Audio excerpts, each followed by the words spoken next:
We are in a new pandemic, a pandemic of Thailand YouTubers. Welcome to Thailand! Bloody hell, what did I get up to last night? I don't even know what I got up to. Promise there was no ladyboys involved. Of course, this is Bangkok, Schlangkok, Bangkok, Bangkok, Koh Sam Road, Koh Sam Road, Koh Sam Road. This is what $100 gets in Bangkok. You're going to notice when you get to Thailand and when you get off the plane is the heat. Like Koh Samui, Koh Samui, Koh Samui. Today I'm going to talk about everything that you need to move to Thailand in 2024. So where should you live in Bangkok? Bangkok landmark. So this is one of Bangkok's biggest red light districts. If you've been to Nana Plaza, you know. Let's talk about the elephant in the room. Pros and cons for Pattaya. Well, good morning. We are walking down the beautiful beach here in Hua Hin. Now, I know, you're saying that's the pot calling the kettle black. I'm in Thailand, I'm a YouTuber. Yes, I am. And I have nothing against Thailand YouTubers. I think it's fantastic that Thailand is being promoted and people see Thailand fit for being the focus of their YouTube clips. But just for the love of God, if you're going to be in Thailand, shooting stuff on Thailand, could you please at least try to pronounce the names of places properly? Now, I get it. If you're here for a couple of days, a couple of weeks, and you're just shooting Thailand, okay, you do this all over the world and you're not expected to learn all of the languages, all of the nuances of articulation of those place names. But the thing that got me this past week, I've watched a lot of clips that are going on out there. Many people in my Mindkraft program are saying, Stu, could you review this clip and that clip? And some of them are really great, some of the information that's coming up. But I'm seeing clips of people who have been in Thailand for 6 months, 1 year, 2 years, celebrating 3 years in Thailand, and they're still saying Koh Chang or Koh Phangan. I'm going to Phuket and I live in Thailand. Even for some people, this is insane. Could you imagine if some YouTuber decides to go to Australia and they're saying, okay, today we're going to Sydney, and then after that we're going to Goose Fart. And excuse me, mate, that's Sydney. Yes, Sydney. And then we're going to Goose Fart. Actually, it's not Goose Fart, mate. That's Gosford. Yes, we're going to Goose Fart.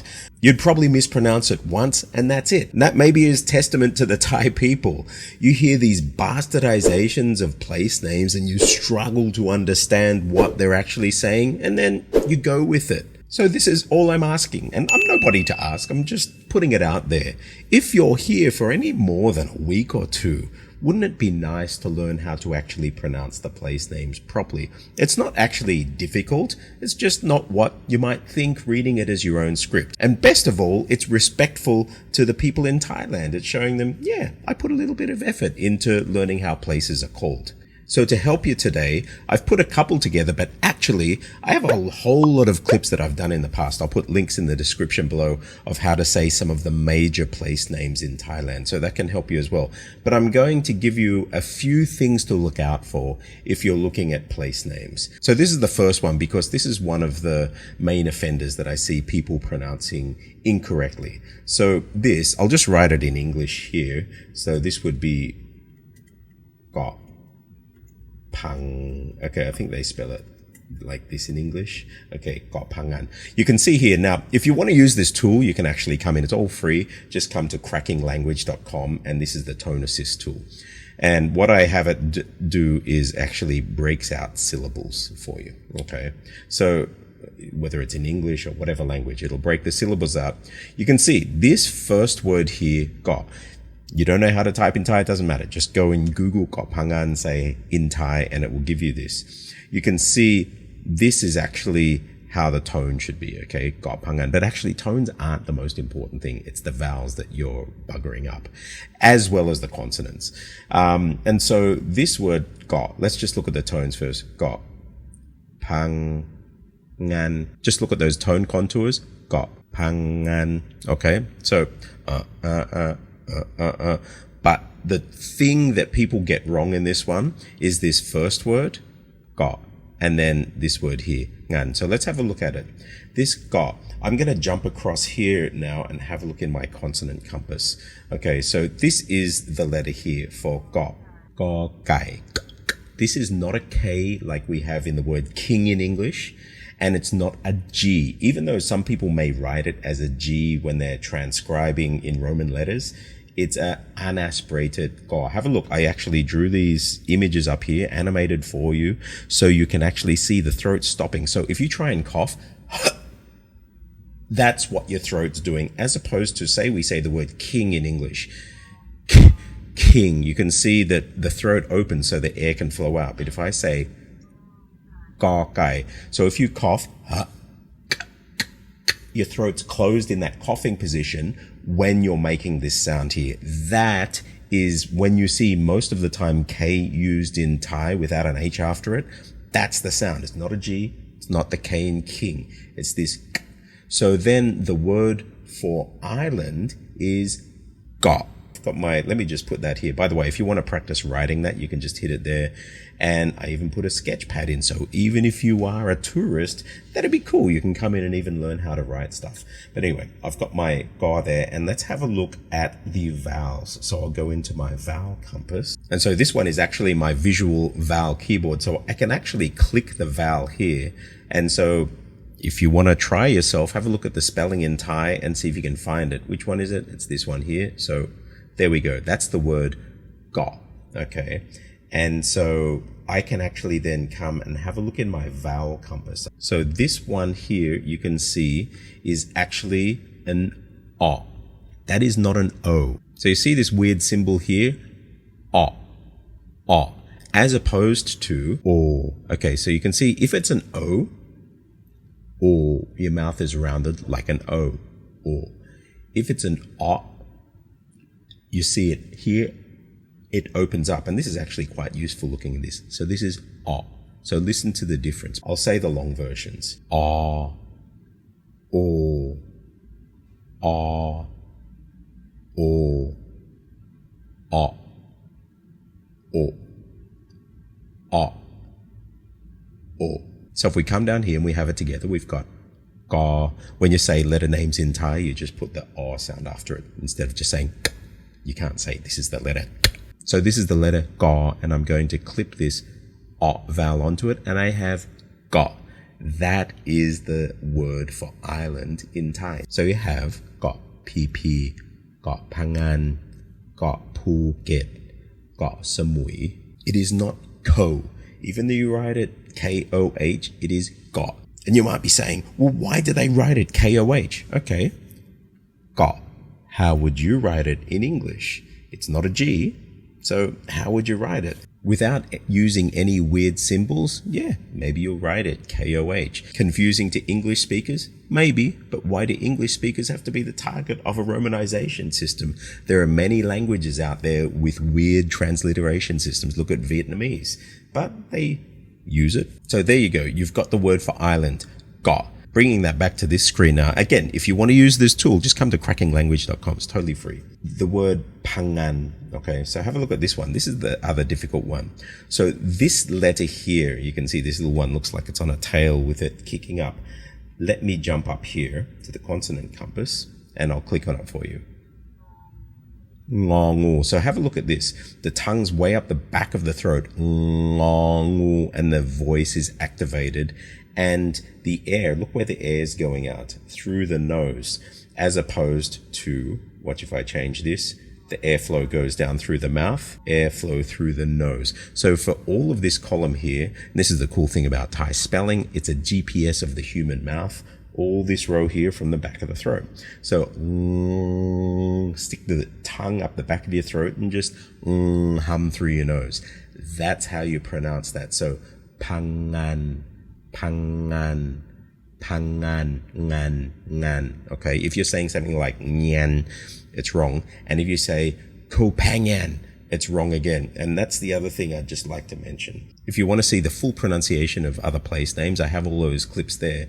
But I just want to bring out these key points on the aspiration and unaspirated K, this ngongu sound, because it doesn't occur in English at the beginning of sounds. It happens at the end of sounds. But the other thing is here is if we look at vowels, there's a beautiful symmetry to Thai vowels. Okay, so you've got this I. If you notice your tongue's high, But all I have to do to turn an ah into this ah is just drop the back of my tongue down, like you remember in that picture there. So watch this. Ah, ah, ah, ah, ah. So when you see an ah in Thailand, it is not ah. They are not interchangeable like, say, American English versus British or Australian English. Ah must be ah. So if it is pangan, like ah, this short ah sound, it can't be pangan. That's just another word to Thais, and they'll be really struggling to hear you. So in this guide to help your pronunciation of Thai place names, but people names too, or basically anything in Thai, there are 4 key points. The first point, okay, let's just look at the vowels, that English vowels and Thai vowels are not interchangeable, these rules. So ah cannot be ah. They're 2 totally different vowels. Also, the ah sound. So this is ah, open mouth O, versus O, closed mouth O. And if you want to know if you're pronouncing O correctly, say oo, like this, and just drop your tongue down. You can see high tongue, low tongue. So oo, O, oo, O. My mouth doesn't change shape, as opposed to ah, ah, ah, ah. So when you're saying got samui, got pangan, got pp, you're using this one here, the open mouth ah. Number 1 or 2 point. The next point is pronouncing the K properly and pronouncing basically all the ones here. So this is ga, ga kai. This whole column here, and this is why we call them the mid-class, I'll just light them up there, are pronounced with this glottal stop, that cough. So this one here is not a J, it's not a CH, it's an unaspirated or a throat closed versus CH, which would be Chaw Chang. That, by the way, is the name of the island. Koh Chang. It's not Ko Chang. Chang, Chang, and Chang are not interchangeable. Chang means elephant. The Chinese word Xiang, you might know it. So this is Chang, not Ko Chang. This one has my throat closed. This one has my throat open, puffing the air out. And the same with T's. So we have Ta Tao, Tak Sin versus T, Tak Sin. Okay, Tak Sin, Tak Sin. And then we have P's. So if you see a P with no H, this is this throat closed P. So a place name may be Pranburi, Pran, okay, versus P, like in Phuket. Now Phuket actually uses this one, but it's the same actual sound. So Phuket, P versus B.